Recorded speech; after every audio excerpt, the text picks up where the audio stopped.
Assalamualaikum warahmatullahi wabarakatuh. Pernahkah Anda merenungkan satu misteri besar dalam Al-Quran? Dari mana para malaikat tahu bahwa manusia kelak akan menumpahkan darah dan membuat kerusakan, padahal Nabi Adam saja belum diciptakan? Ketakutan para malaikat itu bukanlah ramalan kosong, melainkan sebuah trauma dari masa lalu yang kelam. Jauh sebelum manusia pertama bernafas, bumi ini ternyata pernah menjadi ladang pembantaian bagi makhluk-makhluk mengerikan yang sejarahnya sengaja disembunyikan oleh zaman. Mereka disebut Nisnas, Hin, dan Bin, bangsa penghuni bumi yang musnah dalam perang besar sebelum era Adam dimulai. Apakah fosil-fosil manusia purba yang ditemukan sains sebenarnya bukanlah nenek moyang kita, melainkan sisa-sisa tulang belulang makhluk terkutuk ini? Inilah kisah tersembunyi tentang penghuni bumi periode pertama dan rahasia penciptaannya selama ini terkubur di balik tafsir-tafsir tua. Di hamparan keabadian yang tak bertepi, di mana waktu belum terikat oleh perputaran matahari dan bulan, terdapat sebuah majelis agung yang dipenuhi oleh cahaya. Di sana, para malaikat, makhluk-makhluk suci yang tercipta dari nur senantiasa bertasbih, menyucikan nama Tuhan mereka. Tidak ada yang lelah, tidak ada yang jemu, dan tidak ada satu pun detik yang berlalu tanpa pengagungan kepada Allah Subhanahu wa Ta'ala. Langit dipenuhi dengan getaran kepatuhan yang harmoni, sebuah simfoni ketaatan yang sempurna. Namun, ketenangan samawi itu menyambut sebuah ketetapan baru yang akan mengubah sejarah alam semesta selamanya. Allah Subhanahu wa Ta'ala, penguasa segala kerajaan langit dan bumi, menyekapkan kehendaknya. Di hadapan para malaikat, sebuah rencana besar untuk menciptakan makhluk jenis baru yang berbeda dari cahaya malaikat maupun nyala api jin. Sesungguhnya, aku hendak menjadikan seorang khalifah di muka bumi. Firman itu menggema membawa bobot kekuasaan yang tak terukur. Khalifah, sebuah gelar bagi pemimpin, pengganti, pengelola, dan pemakmur. Bumi, planet biru yang jauh di sana, akan mendapatkan penghuni baru yang diberi mandat untuk mengurusnya. Namun sesungguhnya, ini memantik rasa ingin tahu yang mendalam di benak para malaikat. Mereka bukanlah makhluk yang membangkang, kepatuhan mereka adalah mutlak. Namun ingatan mereka merentang jauh ke belakang, menembus tirai masa lalu bumi yang kelam. Sebelum manusia diciptakan, bumi tidaklah kosong. Ia pernah dihuni oleh makhluk-makhluk yang diberi kehendak, namun gagal memikul amanah. Para malaikat teringat akan hamparan tanah yang pernah basah oleh darah. Mereka teringat bagaimana kaum sebelum Adam saling berselisih, menebar kerusakan dan menyalakan api kebencian yang menghanguskan kedamaian. Pemandangan mengerikan tentang perang dan pertumpahan darah itu masih membekas dalam kesaksian mereka. Bumi yang seharusnya menjadi tempat sujud pernah berubah menjadi ladang pembantaian. Maka dengan penuh keberanian hati dan nada yang menyeratkan kekhawatiran, bukan penentangan, para malaikat memberanikan diri untuk bertanya. Mereka ingin memahami hikmah di balik penciptaan makhluk baru ini, yang bentuk fisiknya mungkin berbeda, namun memiliki potensi nafsu yang serupa dengan penghuni bumi sebelumnya. Apakah engkau hendak menjadikan di bumi itu siapa yang akan membuat kerusakan padanya dan menumpahkan darah? Tanya mereka dengan suara yang bergetar oleh rasa takut akan terulangnya sejarah kelam. Padahal kami senantiasa bertasbih dengan memuji engkau dan menyucikan engkau, lanjut mereka. Pertanyaan itu logis dari sudut pandang makhluk yang suci. Jika tujuan penciptaan adalah ibadah dan ketaatan, bukankah para malaikat telah melakukannya dengan sempurna? Mereka tidak memiliki nafsu untuk saling membunuh, tidak memiliki keserakahan untuk merusak alam. Mengapa harus mengambil resiko menciptakan makhluk yang memiliki potensi untuk ingkar dan berbuat zalim? Mengapa menyerahkan bumi yang indah kepada tangan-tangan yang mungkin akan mencemarinya dengan dosa? Dalam pertanyaan itu tersirat sebuah trauma sejarah. Trauma atas apa yang pernah dilakukan oleh Banul Jan atau bangsa jin yang mendiami bumi ribuan tahun sebelum Adam. Kerusakan yang mereka buat begitu parah hingga bala tentara langit langsung turun. Harus turun untuk memadamkan api fitnah tersebut. Akankah khalifah baru ini mengulangi tragedi yang sama? Namun pengetahuan Allah Subhanahu wa Ta'ala melampaui batas cakrawala pemikiran malaikat. Allah melihat apa yang tidak terlihat. Dia mengetahui rahasia yang tersembunyi di dalam tanah liat yang akan dibentuknya. Di dalam makhluk baru ini, Allah tidak hanya menanamkan nafsu, tetapi juga akal, hati dan rohnya. Sebuah potensi kebaikan yang mampu melampaui cahaya malaikat. jika diasah dengan iman. Dengan penuh keagungan, Allah menjawab keraguan hamba-hambanya yang percaya itu. Jawaban yang singkat namun menutup segala perdebatan dan membuka pintu hikmah yang luas. Sesungguhnya, aku mengetahui apa yang tidak kamu ketahui.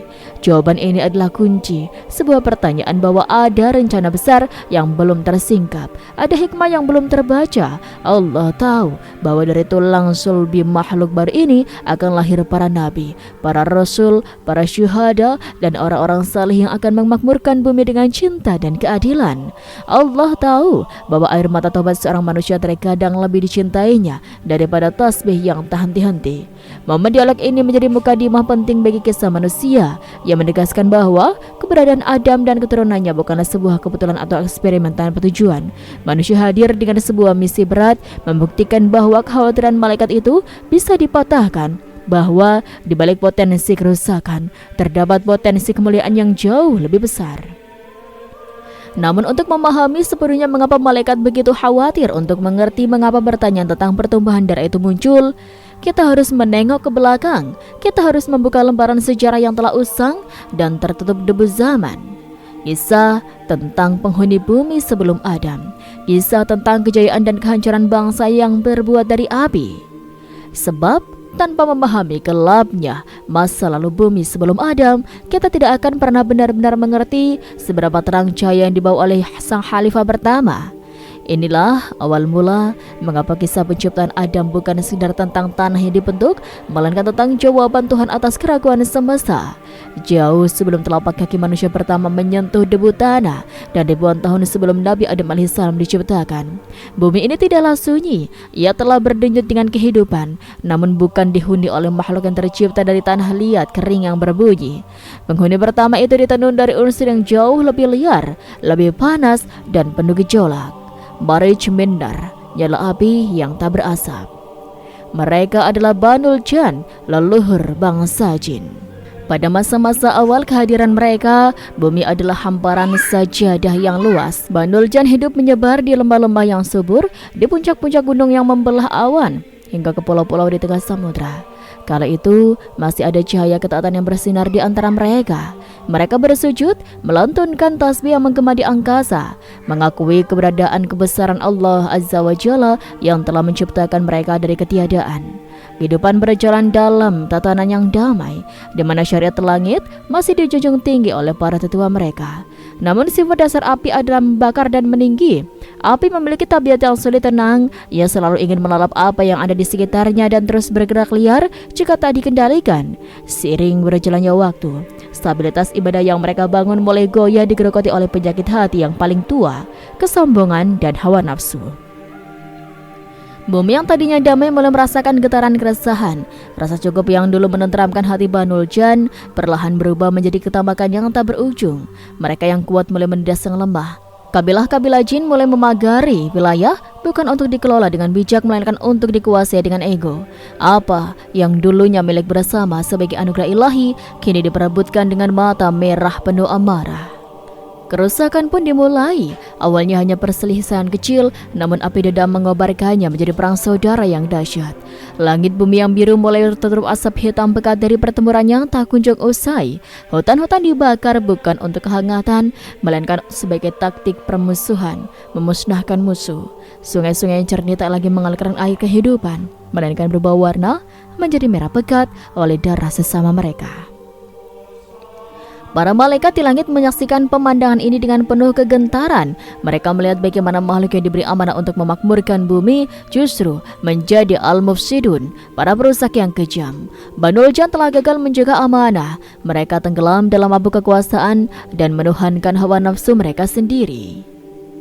Kisah Banul Jan adalah cermin retak yang memantulkan bahaya dari kebebasan tanpa kendali iman. Mereka membuktikan bahwa ibadah ribuan tahun bisa hangus tak tersisa ketika langit telah dikuasai oleh keinginan untuk merasa lebih tinggi dari yang lain. Bumi menjerit, memohon keadilan kepada penciptanya, menanti saatnya dibersihkan dari noda-noda hitam yang ditinggalkan oleh para penghuni api ini. Kerusakan yang mereka buat begitu masif hingga menjadi alasan sejarah mengapa kelak para malaikat bertanya dengan nada khawatir ketika Allah hendak menciptakan manusia. Apakah engkau hendak menjadikan orang yang merusak dan menumpahkan darah di sana? Pertanyaan itu tidak lahir dari kekosongan, melainkan memori pedih menyaksikan Banul Jan yang membakar diri mereka sendiri dalam kerusakan yang nyata. Namun bumi adalah hamparan ujian bagi siapa saja yang mendiaminya. Kedamaian yang rapuh di masa itu perlahan terkoyak oleh sifat angkara murka. Banul Jan yang posisinya, populasinya kian meledak dan peradabannya kian maju, mulai terjangkiti penyakit hati yang kelak menjadi warisan terburuk iblis, kesombongan. Mereka merasa diri mereka lebih kuat, lebih berkuasa dan memiliki hak mutlak atas setiap jengkal tanah. Mereka mulai memandang Hind dan Bin bukan sebagai sesama penghuni bumi, melainkan sebagai hama yang mengganggu. Inilah awal mula tragedi berdarah yang menjadi asbab atau sebab kekhawatiran para malaikat kelak ketika Allah hendak menciptakan manusia. Banul Jan mulai melakukan kerusakan di muka bumi. Mereka tidak hanya saling berperang sesama kabilah jin, tapi juga melampiaskan kekejaman mereka kepada kaum Hind dan Bin yang tidak berdaya. Hind dan Bin menjadi korban dari sebuah pembersihan etnis zaman purba. Mereka diburu di hutan-hutan lebat, diusir dari gua-gua tempat tinggal mereka, dan dibantai tanpa belas kasih. Ceritaan kepedihan mereka mengangkasa, menembus langit, disaksikan oleh para malaikat yang senantiasa bertasbih memuji kebesaran Allah. Darah tertumpah membasahi tanah yang seharusnya menjadi tempat bersujud. Bumi yang baru tercipta yang seharusnya menjadi tempat pelajaran tentang kebesaran Allah berubah menjadi medan perang. Keputusan Allah pun turun, bumi harus dibersihkan. Perintahnya bukan untuk memusnahkan setiap makhluk tanpa sisa, tetapi untuk menghentikan kerusakan yang mengancam tatanan alam. Maka pada suatu waktu yang tidak dapat dihitung oleh kalender manusia, cahaya-cahaya tajam tampak turun dari langit. Malaikat yang membawa perintah itu bukanlah malaikat rahmat, tetapi pasukan yang bertugas mengembalikan keseimbangan. Ketika pasukan malaikat menyentuh permukaan bumi, cahaya yang mereka bawa membakar kabut panas yang melingkupi wilayah perang. Al-Hind yang melihat kedatangan mereka mengetahui bahwa ini adalah akhir dari kekuasaan mereka. Mereka berusaha lari, mencoba masuk ke ruang-ruang antara dimensi yang hanya dapat dibuka melalui celah energi tertentu. Sebagian berhasil meloloskan diri, tetapi sebagian lain terbakar oleh cahaya malaikat yang melintasi daratan seperti gelombang putih. Albin yang lemah bersembunyi di kedalaman bumi. Riwayat mengatakan bahwa sebagian dari mereka dibinasakan, sebagian lagi disegel dalam lapisan-lapisan bumi yang kelak tidak pernah disentuh tangan manusia. Era Al-Hind dan Albin berakhir dengan sunyi. Tidak ada jejak mereka yang tertinggal sebagai peradaban. Tidak ada bangunan, tidak ada tulisan, karena mereka bukan makhluk yang menggunakan simbol seperti manusia. Namun energi peperangan mereka, kata sebagian ahli riwayat, masih menyimpan gema dalam beberapa fenomena alam. Suara-suara misterius dari dalam bumi, kelihatan cahaya di malam tertentu, atau jejak panas purba yang tersimpan di kerak bumi. Setelah peperangan itu, bumi kembali tenang, seakan diberi waktu untuk menyembuhkan diri. Dan dari kehancuran itulah babak baru dimulai, babak yang akan membuka jalan bagi munculnya makhluk berikutnya yang diberikan amanah lebih besar.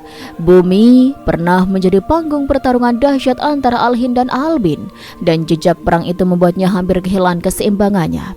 Permukaan tanah retak seperti kulit yang terbakar, udara dipenuhi sisa energi panas dari benturan kekuatan mereka, dan lautan yang belum stabil terus bergolak tanpa arah. Kabut pekat menggantung di langit, menyimpan aroma hangus dari serangan-serangan energi yang pernah membelah dunia purba. Ketika makhluk-makhluk itu saling memangsa demi kekuasaan, bumi seolah mengeluarkan erangan panjang yang tidak terdengar oleh manusia, namun dicatat oleh para malaikat yang mengawasi dari langit. Ketika kehancuran mencapai puncaknya, perintah Allah turun dengan tegas. Bumi harus dimurnikan.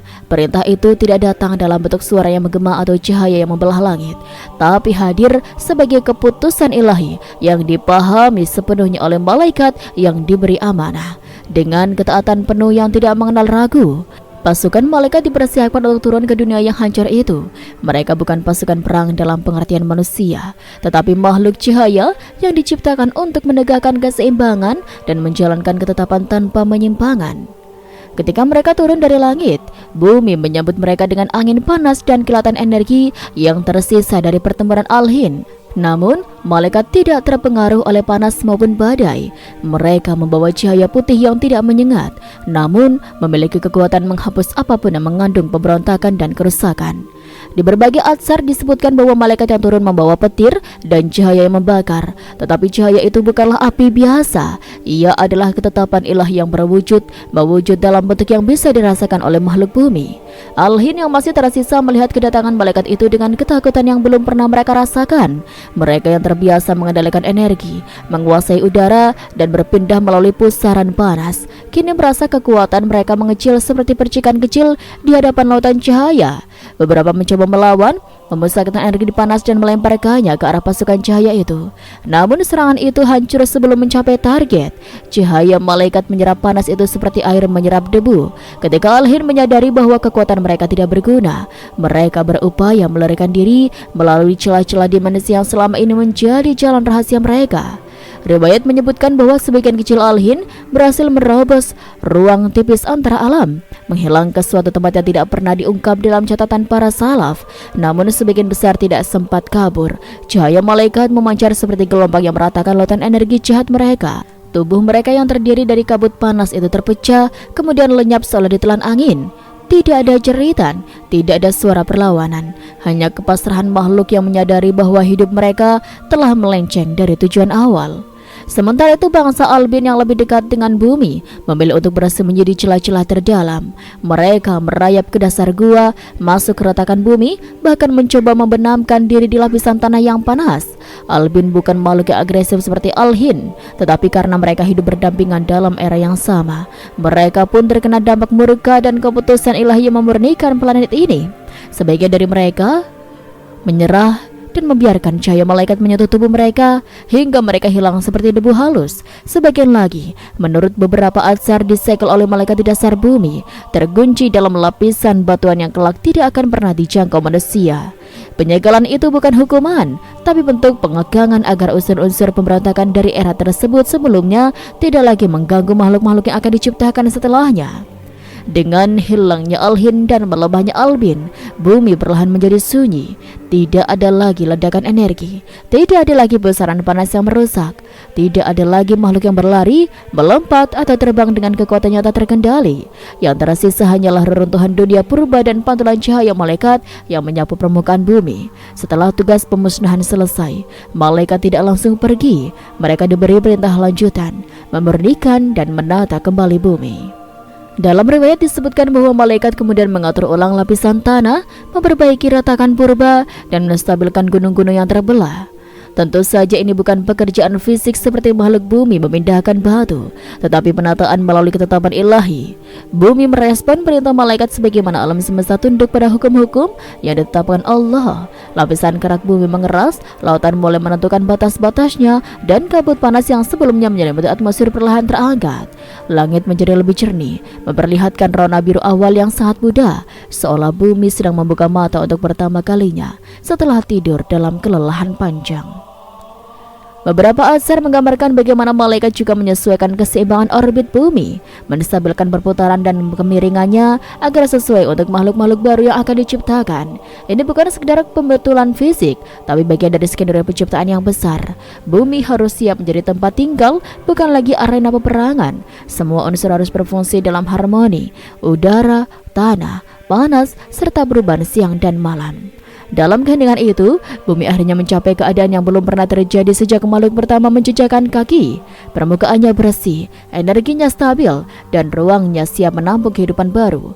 Malaikat memandang bumi dengan rasa takjub yang tidak disertai emosi, tetapi penuh penghormatan terhadap kebijaksanaan Sang Pencipta. Mereka tahu bahwa misi mereka baru tahap awal dari rencana besar, bahwa setelah pemurnian ini akan datang makhluk-makhluk baru yang memiliki kehendak bebas, tapi juga akal yang lebih teratur dan kemampuan untuk menjadi khalifah. Ketika malaikat naik kembali ke langit, bumi berada dalam ketenangan yang belum pernah diberikannya sejak hari pertama penciptaannya. Tidak ada suara kecuali gemuruh lembut bumi yang bergerak menuju keseimbangan, dan dari ketenangan itulah sejarah baru akan segera dimulai. Dengan penciptaan bangsa jin, makhluk yang diciptakan dari api murni tanpa asap, mereka akan menjadi penghuni berikutnya, dan kisah mereka pun akan menjadi babak baru dalam perjalanan panjang planet ini. Setelah bumi mengalami masa pemurnian, dunia yang sebelumnya penuh dengan retakan dan ledakan energi kini berubah menjadi panggung yang tenang. Tanah telah mengeras, lautan menemukan batasnya, dan angin berembus tanpa membawa aroma kehancuran. Bumi seperti lembaran kosong, siap menerima makhluk baru yang akan menempati ruang yang pernah disalahgunakan Al-Hin dan Al-Bin. Dari ketenangan inilah dimulainya penciptaan bangsa baru yang tidak berasal dari unsur kabut panas, melainkan dari api murni yang tidak berasap. Suatu unsur yang menjadikan mereka berbeda, kuat, namun tetap berada di bawah ketetapan Allah. Mereka adalah jin, makhluk berakal yang diciptakan ribuan tahun sebelum kemunculan manusia. Selanjutnya Allah hadirkan makhluk yang berpasangan dan wujudnya seperti binatang yang keluar dari neraka. Kemudian lahirlah dari pasangan makhluk tersebut sebuah anak yang diberi nama Azazil. Setelah cukup besar, Azazil melakukan peribadatan kepada Allah Subhanahu wa taala selama 1000 tahun lamanya. Kemudian Allah mengangkat Azazil ke langit pertama. Di langit pertama, Azazil pun tekun beribadah. Maka Allah Subhanahu wa taala menganugerahkan kepada sayap untuk bisa terbang. Kemudian Allah Subhanahu wa taala menyuruhnya untuk tinggal di langit kedua seraya beribadah selama 1000 tahun. Singkat cerita, tiap-tiap lapisan langit ia tempati untuk melakukan peribadatan kepada Allah Subhanahu wa taala. Inilah penghuni bumi sebelum Nabi Adam, menurut kebanyakan ulama. Saat Azazil diangkat ke langit, di situ pula Allah Subhanahu wa taala menciptakan makhluk lain, yaitu Jannah yang berasal dari bangsa jin. Jannah mengisi bumi selama 70.000 tahun lamanya hingga akhirnya melahirkan anak cucu. Kemudian Jannah merasa sombong dan kufur, maka Allah Subhanahu wa taala mematikan makhluk yang bernama Jannah tersebut. Kemudian sebagai pengganti Jannah, maka Allah Subhanahu wa taala menciptakan makhluk yang bernama Banul Jannah atau Banul Jannah. Banul Jannah mendiami bumi selama 80.000 tahun hingga akhirnya dimatikan oleh Allah Subhanahu wa taala karena sombong dan berbuat kerusakan. Sementara itu di atas langit Azazil dan para malaikat masih khusyuk beribadah. Hingga pada suatu waktu Azazil mengajukan satu permohonan kepada Allah Subhanahu wa taala untuk diturunkan ke lapisan langit ke-6 dan berbuat kebaikan kepada Allah Subhanahu wa taala. Maka Allah Subhanahu wa taala mengabulkan permohonan Azazil itu. Kemudian turunlah Azazil bersama 700 malaikat pengiringnya ke langit ke-6. Singkat cerita, setelah merasa cukup melakukan peribadatan di langit ke-6, Azazil memohon kepada Allah Subhanahu wa taala untuk diturunkan ke langit ke-5 dan seterusnya hingga sampailah ia di langit dunia. Setelah di langit dunia, Azazil kembali memohon kepada Allah Subhanahu wa taala untuk diturunkan kembali ke bumi. Ia melakukan permohonan yang berbunyi, "Ya Tuhanku, betapa Banul Jannah telah banyak berbuat kerusakan di muka bumi. Anugerahkanlah atas hamba-Mu ini dan para malaikat untuk berbuat kebaikan kehadirat-Mu di muka bumi itu." Kemudian Allah Subhanahu wa taala mengabulkan permohonan Azazil itu, maka diturunkanlah ia bersama para malaikat pengiringnya untuk melakukan peribadatan dan menebar kebaikan di muka bumi. Setelah sebelumnya Banul Jannah dimatikan karena berbuat kerusakan di bumi. Setelah 8.000 tahun lamanya, Azazil mengungkapkan isi hatinya yang amat betah dan nyaman di muka bumi, hingga ia kembali memohon kepada Allah Subhanahu wa taala untuk tetap tinggal selamanya, menempati bumi dan berbakti kepada Allah Subhanahu wa taala.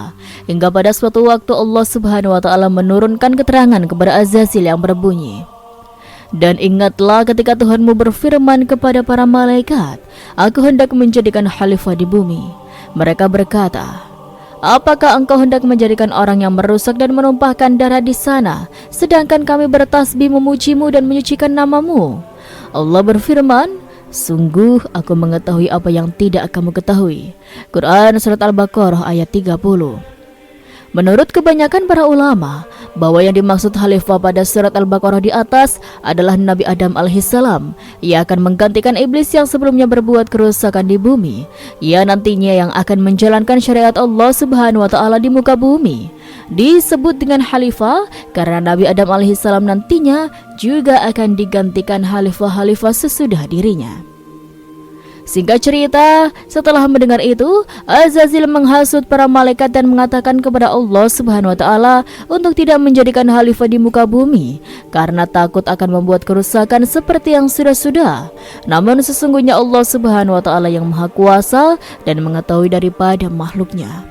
Setelah penciptaan Nabi Adam alaihissalam, Allah memberikan pengetahuan dan ilmu yang luar biasa dalam dirinya.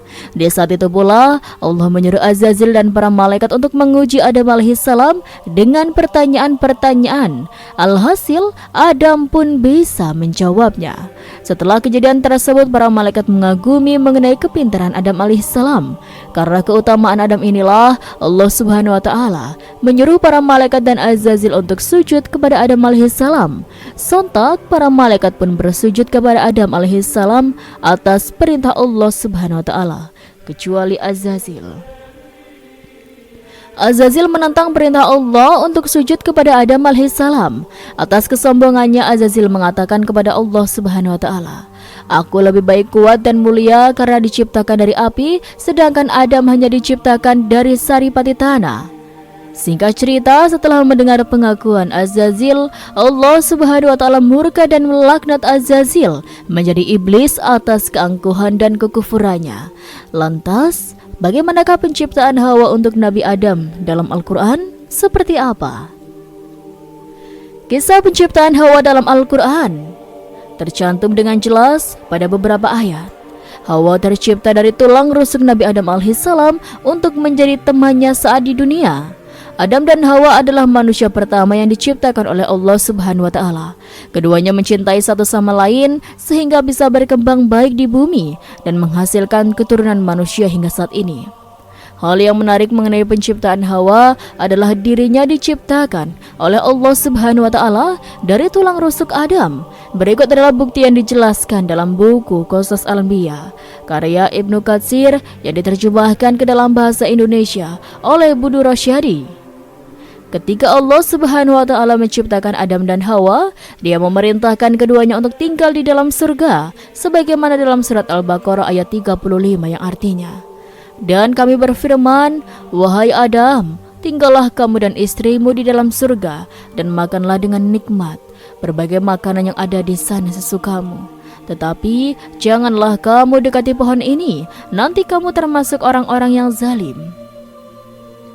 Selanjutnya Allah Subhanahu wa taala juga menyebutkan kisah penciptaan Hawa dalam Al-Qur'an surat Al-A'raf ayat 18-19 yang artinya, Dia Allah berfirman, "Keluarlah kamu darinya surga dalam keadaan terhina dan terusir.